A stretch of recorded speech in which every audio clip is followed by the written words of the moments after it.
اعوذ باللہ من الشیطان الرجیم بسم اللہ الرحمن الرحیم۔ عید الاضحیٰ کے دن قریب آتے جا رہے ہیں اور عید الاضحیٰ کے دن بہت سارے جو مسلمان ہیں وہ سنت ابراہیمی کو زندہ کرتے ہیں، اور وہ سنت ابراہیمی کہ جس کا رب نے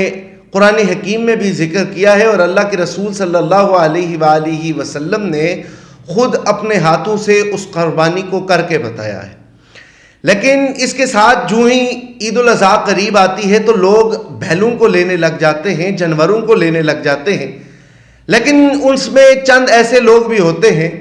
کہ جس وقت وہ اپنے بیل لیتے ہیں یا کوئی بھی چیز جو قربانی کے لیے وہ لے رہے ہوتے ہیں تو بالخصوص اس کی جو تصاویر ہیں وہ سوشل میڈیا پر لگاتے ہیں اور فخریہ طور پر یہ چیز کہہ رہے ہوتے ہیں کہ ہم نے فلاں بیل لیا ہے یا فلاں بکرا لیا ہوا ہے یا قربانی کے لیے فلاں چیز لی ہوئی ہے تو ہم نے اتنے لاکھ روپے میں لی ہوئی ہے۔ دیکھیں، یہ ایک چیز بڑے واضح طور پر اللہ رب العالمین نے قرآن حکیم میں بیان کی ہے کہ لن ینال اللہ لحومها ولا دماؤها ولکن ینالہ التقوی منکم۔ اللہ رب العالمین کو تمہاری یہ جو قربانی تم کر رہے ہو نہ تو اس کا گوشت پہنچتا ہے اور نہ اس کا خون پہنچتا ہے۔ اللہ رب العالمین تمہیں تمہارے تقوی سے پہچانتا ہے اور تمہیں تمہارے تقوی کو دیکھتا ہے۔ تو یہاں پر تقوی شرط ہے، نہ کہ بیلوں کا مقابلہ۔ بہت سارے ایسے احباب ہیں، بہت سارے ایسے لوگ ہیں جو اس چیزوں کو فروغ دیتے ہیں، اور بہت سارے ایسے لوگ ہیں جو اپنی مشہوری کے لیے ان تصاویروں کو لگاتے ہیں۔ تو یہ چیز یاد رکھ لیجئے کہ جو بھی شخص دکھلاوے کے لیے قربانی کرتا ہے اس شخص کی قربانی نہیں ہوگی، کیونکہ اللہ رب العالمین تمہارے تقوی کو دیکھتا ہے۔ اور اس کے ساتھ ساتھ آپ یہ دیکھیں کہ جس طرح ہم قربانی کرتے ہیں تو ہمیں حکم کیا دیا گیا ہے۔ حکم یہ ہے کہ اللہ کے رسول صلی اللہ علیہ وآلہ وسلم کی جو سنت مبارکہ ہے وہ یہی ہے کہ جس وقت تم قربانی کرو تو قربانی کے 3 حصے کرو۔ 3 حصوں میں جو پہلا حصہ ہے وہ اپنے عزیز و قارب رشتہ داروں میں دو، جو دوسرا حصہ ہے وہ غریب، فقیر، یتیم اور مساکین کو دو، اور تیسرا حصہ جو ہے وہ تم اپنے اہل و عیال کے لیے رکھ لو۔ اب یہاں تک تو ہمیں اجازت ہے قربانی کی۔ کیا ہی خوب اسلام ہے اور کیا ہی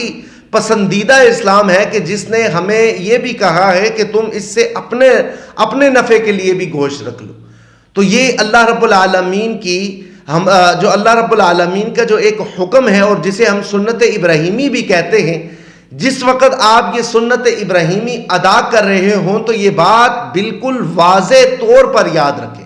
واضح طور پر یہ ہے کہ آپ اس سنت کو سنت سمجھیں اور اسے اللہ اور اپنے درمیان رکھیں کہ آپ نے جانور کتنے کا لیا، کس طرح لیا، کیسے لیا، اور یہ اللہ رب العالمین کی راہ میں آپ قربان کر رہے ہیں، یہ آپ کو اور آپ کے رب کو پتہ ہو۔ اس میں اگر دکھلاوا آئے گا، اس میں اگر آپ یہ کہیں گے کہ میں شاید جو لوگ ہیں وہ دیکھیں اور یہ کہیں کہ یہ امیر شخص ہے اور اس نے کتنا مہنگا بیل یا قربانی کا کوئی بھی جانور ہے اتنا مہنگا اس نے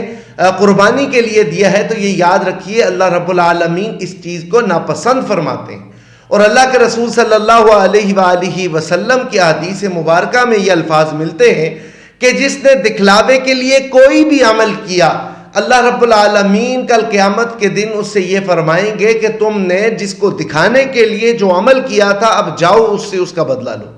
تو آپ کی جو قربانی ہے وہ رائے گاہ چلی جائے گی۔ تو لہٰذا جو آپ کی قربانی ہے اس کو رائے گاہ نہ جانے دیں،